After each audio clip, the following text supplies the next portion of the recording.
Hello dear students, आज की class में हम एक्सरसाइज 12.3 स्टार्ट करेंगे फॉर क्लास 11। आपने 10th क्लास में चैप्टर पढ़ा था, चैप्टर नंबर 7 कोऑर्डिनेट ज्योमेट्री। वहां से आपने रेशियो निकालना सीखा था, पॉइंट्स निकालने सीखे थे। अगर रेशियो गिवन है, कोई भी एक लाइन सेगमेंट है, जैसे ये पॉइंट ए है, ये पॉइंट बी है, यहाँ पर कोई भी एक सी पॉइंट है। अगर इस ए बी लाइन को सी पॉइंट कोई भी किसी रेशियो के अंदर डिवाइड कर रहा है, तो वो पॉइंट्स क्या, वो पॉइंट कौन सा जो इसको डिवाइड कर रहा है। या फिर अगर यहाँ पर ये पॉइंट है कोई भी, मान लिया 2 4 और ये पॉइंट है 3 6, ये पॉइंट है 8 12, तो ये पॉइंट्स इस ए बी लाइन सेगमेंट को किस रेशियो के अंदर डिवाइड करेगा। ये जो हमारा सी पॉइंट है, ये ए बी लाइंस को, ए बी लाइन सेगमेंट को किस रेशियो के अंदर डिवाइड कर रहा है, ये चीज सीखी थी हमने। और सेम बात, सेम वही कंसेप्ट यहां पर है, लेकिन फर्क इतना है, वहां पर 2D की बात थी, 2 डायमेंशनल की बात थी, यहां पर 3 डायमेंशनल की बात है, 3D की बात है। वहां पर पॉइंट गिवन था एक्स वाई, यहां पर पॉइंट गिवन है एक्स वाई जेड। तो यहां पर फॉर्मूला जो बनेगा, अब लाइन सेगमेंट होती है कोई भी बेटा, वो वहां पर इंटरनल भी डिवाइड होता है और एक्सटर्नल भी डिवाइड होता है। देखो, यानी कि ये लाइन सेगमेंट लिया हमने ए बी और ये सी पॉइंट, अब इसको अगर ए बी के बीच कहीं पर ये पॉइंट इसको डिवाइड कर रहा है, कट कर रहा है कहीं पर, मान लिया यहां पर, तो ये इंटरनली डिवाइड है। ये किस रेशियो के अंदर डिवाइड करेगा, ये डिवाइड करेगा इंटरनली रेशियो के अंदर।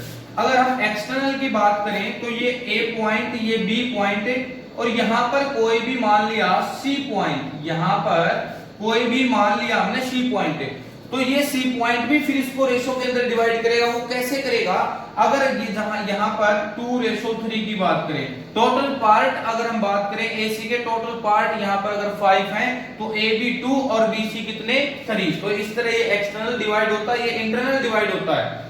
तो सेक्शन फॉर्मूला में आपने फॉर्मूला पढ़ा था 10th क्लास के अंदर भी, और 11th क्लास में सेम फॉर्मूला बिल्कुल जो सेक्शन फॉर्मूला पढ़ा था आपने।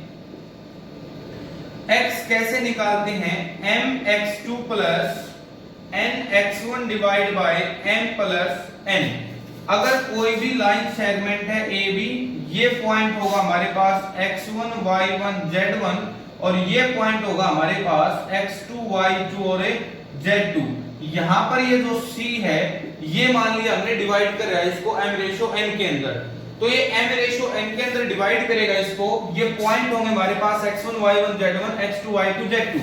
तो यहां से जो इस c पॉइंट है x y और z, तो x कैसे निकलेगा, mx2 plus nx1 divide by m plus n। y कैसे निकलेगा, my2 plus ny1 divide by m plus n। बिल्कुल 10th क्लास का कंसेप्ट है बेटा ये।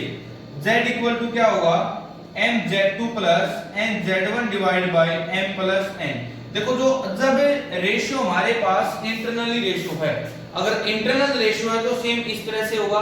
अगर एक्सटर्नल में है तो आपने कुछ भी नहीं करना, सिर्फ प्लस की जगह माइनस करोगे। x equal to mx2 minus nx1 divide by m minus n। बिल्कुल सेम y में भी यहां माइनस करोगे आप, और z में भी क्या करोगे, माइनस करोगे। चलिए देखते हैं क्वेश्चन नंबर फर्स्ट। अगर आप एक क्वेश्चन करते हैं यहां पर, तो अपने आप ये बात क्लियर हो जाएगी बिल्कुल। आपको 10th क्लास की जो टॉपिक पढ़ा था आपने, वो भी याद आ जाएगा। Find the coordinate of the point which divides the line segment. उस पॉइंट के कोऑर्डिनेट फाइंड आउट करो जो पॉइंट है, इन पॉइंट से में बनी लाइन सेगमेंट है, उसको इंटरनल और एक्सटर्नल 2:3 में डिवाइड करेगा। यहां पर ये लिया हमने ए बी, ये पॉइंट मान लिया सी। ए यहां पे लेट किया हमने -2 3 5, और बी लेट किया हमने 1 4 6। यहां पर ये रेशियो क्या है, 2:3। तो ये क्या लेट कर लिया हमने, x1 y1 और z1, ये लेट किया x2 y2 और z2, और ये किस रेशियो के अंदर, m रेशियो n में। तो अब देखिए, ये जो c है, यहां पे x y और z हमने ये फाइंड आउट करना, तो x y z यहां पर लेट कर लेते हैं इसको। तो x कैसे निकालोगे आप, अभी अभी लिखा हमने mx2 plus nx1 divide by m plus n, क्योंकि यहां पर बात किसकी है, इंटरनल बात चल रही है। तो m की वैल्यू 2, x2 की वैल्यू 1 प्लस n की वैल्यू 3, x1 की value -2 divide by m plus n। तो 2 into 1 2, और 2 - 6 divide by 5, that is equal to -4 by 5। y कैसे निकालेंगे आप, m y2 plus n y1 divide by m plus n। तो 2 into y2 की value -4 plus 3 into y1 की value 3 divide by m plus n। तो 2 4 जा -8 plus 9 by 5 तो equal to 1/5। ये हमारे पास क्या आ गया y यहाँ पर। अब हम अगर z निकालें तो z कैसे निकालेंगे, mz2 plus nz1 divide by m plus n। Point रखो आप 2 इंटू z2 की वैल्यू 6 और प्लस n 3, z1 की value 5 divide by m plus n। 2 6 जा 12 प्लस 3 5 जा 15 divide by m plus n। तो इसको ऐड करोगे 27/5। तो पॉइंट्स आपके यहाँ पर जो C पॉइंट हो क्या मिल गया आपको -4/5, 1/5 और 27/5। कब, जब ये इंटरनल डिवाइड्स होंगे। इंटरनल डिवाइड्स होंगे तो हमने पॉइंट निकाल दिए x y z। जब एक्सटर्नल डिवाइड होंगे करना आपने कुछ भी नहीं है, प्लस की जगह माइनस करोगे इसको। यहाँ पे फॉर्मूला में क्या लगा दोगे, प्लस की जगह देखो। चलो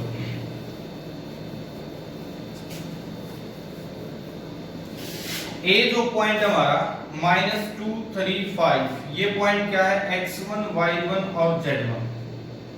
जो बी पॉइंट है हमारा 1 4 6, दिस इज x2 y2 और z2। जो रेशियो हमारा वो क्या 2 3 एक्सटर्नली, तो m रेशियो n, m और n की वैल्यू ये होगी। तो x कैसे निकालोगे आप यहाँ पर, mx2 minus nx1 divide by m minus n, mx2 minus nx1 divide by m minus n। तो m की वैल्यू पुट करो 2, x2 की वैल्यू पुट करो 1, माइनस n की वैल्यू 3 और x1 की value -2 divide by m minus n, 2 minus 3।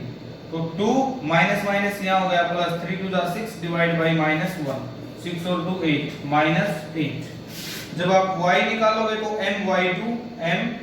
my2 minus ny1 divide by m minus n। तो -8 -9 divide by -1, -17/-1 cancel out हो जाएगा। लास्ट में आंसर क्या मिलेगा आपको, y का पॉइंट है 17। इसी तरह आप z निकालोगे mz2 nz1 divide by m n। चलिए क्वेश्चन नंबर 2 देखते हैं। Given that p point given है, q पॉइंट गिवन है and r point given. r collinear, collinear points कौन से होते हैं, collinear points are those points which lies on a straight line. जो एक स्ट्रेट लाइन पर लाई करते हैं वो कौन से होते हैं हमारे कोलिनियर पॉइंट्स। तो collinear points say that points which lies on a straight line. Find the ratio in which q divides p r। देखो यहां पर p r q, p point given है, q पॉइंट गिवन है, r point given. p क्या है 3 2 -4, q क्या है 5 4 -6 और r क्या है 9 8 -10। हमने बताना है कि जो q पॉइंट है वो pr लाइन सेगमेंट को किस रेशियो के अंदर डिवाइड करेगा। 10th क्लास में हम कैसे डिवाइड करते थे इसको, k रेशियो 1 मान लेते थे ना। यहां पर क्या लेकर लेते थे हम k रेशियो 1। ये पॉइंट है x1 y1 z1, ये पॉइंट है x2 y2 z2 और ये पॉइंट x y z और ये रेशियो हमने यहाँ पे मान लिया k रेशियो 1। तो अब देखो यहाँ पर किसी भी एक पॉइंट को आप उठा सकते हो, मर्जी आपकी, चाहे x चाहे y चाहे z, मर्जी आपकी। यहां से x कैसे निकलता है mx2 plus nx1 divide by m plus n। हमने यहाँ पे लेट किया, late q divides the line segment PR in the ratio k ratio 1। हमने मान लिया कि ये k रेशियो 1 के अंदर इसको डिवाइड करेगा। तो mx2, m की वैल्यू k, x2 की वैल्यू 9 प्लस n की वैल्यू 1, x1 की वैल्यू 3 और divide by m plus n, तो k प्लस 1। ऐसे निकलता है ना x इक्वल टू, और एक इसके इक्वल क्यों है यहाँ पर 5 के इक्वल टू 5। सॉल्व करोगे आप 9k plus 3 upon k plus 1 equal to 5। जब आप यहाँ से क्रॉस मल्टीप्लाई कराओगे तो 9k plus 3 equal to 5k plus 5। ये 5 के इस तरफ आके माइनस हो जाएगा और ये 3 उस तरफ जाके माइनस हो जाएगा। 9 minus 5 4k equal to 5 minus 3 2, तो k equal to 2/4 cancel out करोगे 1/2। तो यहाँ से रेशियो आपका क्या निकला 1:2। तो जो क्यू पॉइंट है वो पीआर लाइन को, लाइन सेगमेंट को किस रेशियो के अंदर डिवाइड करेगा बेटे 1:2 के अंदर। Thanks everyone. Please subscribe this channel if you like this video. Please don't forget to like, share and subscribe this channel. Thanks everybody.